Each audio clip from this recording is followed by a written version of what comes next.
देखो दोस्त, एक टाइम था मैं भी सोचता था अरे ये काम हो जाए उसके बाद तो लाइफ सेट है। और वो काम हो गया। फिर लगा नहीं यार, ये वाला अगला काम हो जाए उसके बाद तो पक्का लाइफ सेट है। और वो भी काम हो गया। उसके बाद फिर और एक काम, फिर उसके बाद फिर और एक काम। ये चीज़ें हमेशा से चलती रही और कभी ख़त्म नहीं हुई। उस दिन मुझे एक बात साफ समझ में आई, जिसे हम लाइफ सेट होना कहते हैं वो एक धोखा है। और 99% लोग अपनी पूरी ज़िंदगी ये लाइफ सेट करने के चक्कर में ही गुजारते हैं। ज़िंदगी में कभी भी सब कुछ सेट नहीं होता। हर लेवल पे, हर वक्त पे कोई ना कोई चीज़ की कमी तो रहती ही है। पता है बीमारी शुरू कहाँ से हुई? हमारे बचपन से। जब हम छोटे बच्चे थे, हम सबको सेम यही कहानी सुनाई गई कि 10th पास कर लो, 12th में अच्छे नंबर लाओ और एक अच्छी डिग्री लो, उसके बाद तो पूरी लाइफ सेट है।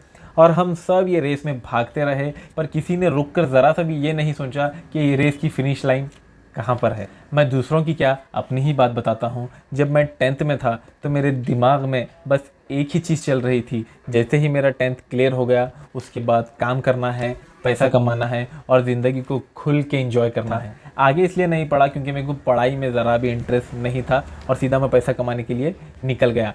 अब पैसा कमाने के लिए कोई ना कोई काम सीखना पड़ेगा, तो सीधा मैं फर्नीचर का काम सीखने लगा। उस टाइम सोचा अगर फर्नीचर का मैं काम सीख लिया और एक अच्छा कारीगर बन गया, उसके बाद तो लाइफ पूरी तरीके से सेट है। और बहुत ठोकरों के बाद, बहुत मुश्किल उठाने के बाद 2 या 3 साल के बाद मैं फाइनली फर्नीचर का काम सीख गया, मैं कारीगर बन गया। उस दिन मैं इतना खुश था कि मैं कारीगर बन गया बोल के बहुत ज़्यादा खुश था। लेकिन वो खुशी ज़्यादा दिन तक नहीं टिकी।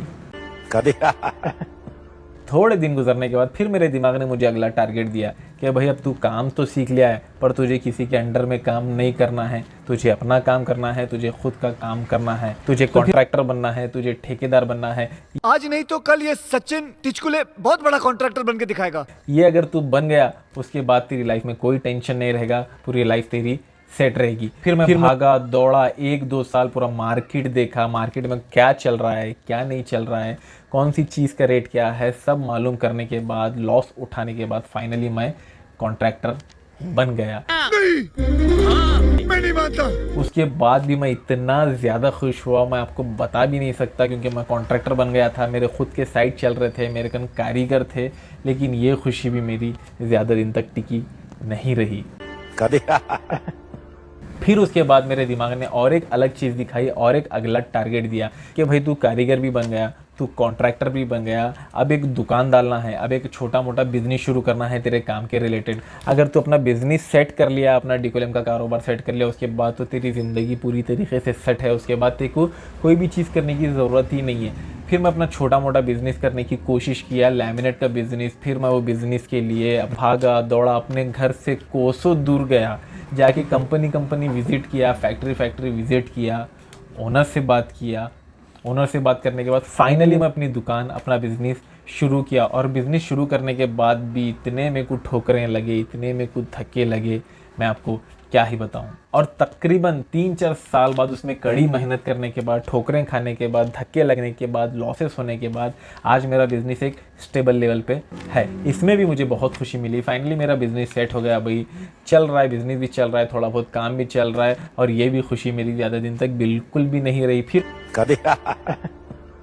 फिर मेरे दिमाग ने मुझे अगला टारगेट दिया कि भाई तुझे कंटेंट क्रिएटर बनना है, तुझे यूट्यूबर बनना है। और मुझे पहले से भी बहुत ख्वाहिश थी मेरा एक यूट्यूब चैनल रहना, मेरा एक अच्छा सा इंस्टाग्राम पेज रहना, उस पर मैं अपनी ज़िंदगी के जो रॉ एंड रियल एक्सपीरियंस है उसको शेयर कर सकूँ, उस पर अच्छी फ़ैन फॉलोइंग रहना। फिर मेरा दिमाग बोला कि नहीं भाई, अब तेरे को यूट्यूब का काम करना है। अगर तूने यूट्यूब क्रैक कर लिया, उसके बाद तो तेरी लाइफ पूरी तरीके से सेट है। तो एक दिन मैं ऐसे ही बैठ के यूट्यूब की कहानी लिख रहा था और मेरे दिमाग में एक सवाल आया। मैंने सोचा अगर यूट्यूब पर भी सक्सेसफुल हो गया, इंस्टाग्राम पर भी सक्सेसफुल हो गया, क्या उसके बाद भी मेरी लाइफ सेट होगी? क्योंकि 10th पास हुआ, लाइफ सेट नहीं हुई, कारीगर बना, लाइफ सेट नहीं हुई, कॉन्ट्रैक्टर बना, अपना बिजनेस शुरू किया, फिर भी लाइफ सेट नहीं हुई। अब इसकी क्या गारंटी है अगर मैं यूट्यूब पर भी सक्सेसफुल हो गया तो मेरी लाइफ सेट होगी? इसकी गारंटी मैं नहीं दे सकता। उस दिन मुझे एक बात बहुत अच्छे से समझ आई, जिस लाइफ को हम सेट करने के पीछे, परफेक्ट करने के पीछे पड़े हुए हैं, लगे हुए हैं, वो कभी परफेक्ट या सेट नहीं होती, क्योंकि कोई ना कोई चीज़ की कमी हमेशा रहती ही है। चाहे कितना भी पैसे वाला रहने दे, उसकी लाइफ में भी कोई ना कोई चीज़ की कमी तो ज़रूर होगी। किसी के पास पैसा है तो उसकी हेल्थ ख़राब है, किसी की हेल्थ अच्छी है तो उसके पास पैसा नहीं है, और जिसके पास ये दोनों चीज़ें भी है, हेल्थ भी है पैसा भी है, उसको भी अपनी लाइफ में कोई ना कोई चीज़ की कमी तो ज़रूर होगी। तो रिज़ल्ट क्या निकला इन सारी बातों का? क्या हम मेहनत करना छोड़ दें? क्या हम अपने सपनों के पीछे भागना दौड़ना छोड़ दें? नहीं, आपको जो भी आपकी लाइफ में हासिल करना है, जो भी आपका सपना है, जो भी आपका गोल है, आप उसके पीछे जी जान से मेहनत कीजिए, उसको पूरा हासिल करने की कोशिश कीजिए। लेकिन इस उम्मीद में मत भागो कि एक ना एक दिन हमारी लाइफ पूरी तरीके से सेट होगी, उसके बाद ही हम खुश रहेंगे, उसके बाद ही हम अपनी ज़िंदगी को एंजॉय करेंगे। ऐसा कभी नहीं होगा। खुश होना है तो आज जिस हाल में हो, आज जिस सिचुएशन में हो, उसी अधूरेपन के साथ खुश रहना सीखो।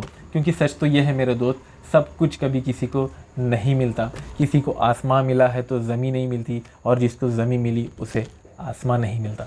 और इस अधूरी कहानियों का नाम ही तो ज़िंदगी है। लाइफ में पूरी तरीके से सेट होने की चक्कर में अपने आज को, अपने प्रेजेंट को जीना मत छोड़ो। जो तुम्हारे पास है उसी चीज़ को अच्छे से एंजॉय करो। जो थोड़ी बहुत कमी है उसे रहने दो, रिलैक्स रहो, चिल रहो, कोई भी चीज़ की टेंशन मत लो। ये सब नॉर्मल चीज़ है। अगर ये बात आपके दिल तक पहुंची हो तो थोड़ा रुको, गहरी सांस लो और खुद से कहो सब मस्त है। तो मिलते हैं अगले वीडियो में एक नई कहानी के साथ, एक नए एक्सपीरियंस के साथ। तब तक के लिए अपना ख्याल रखिए।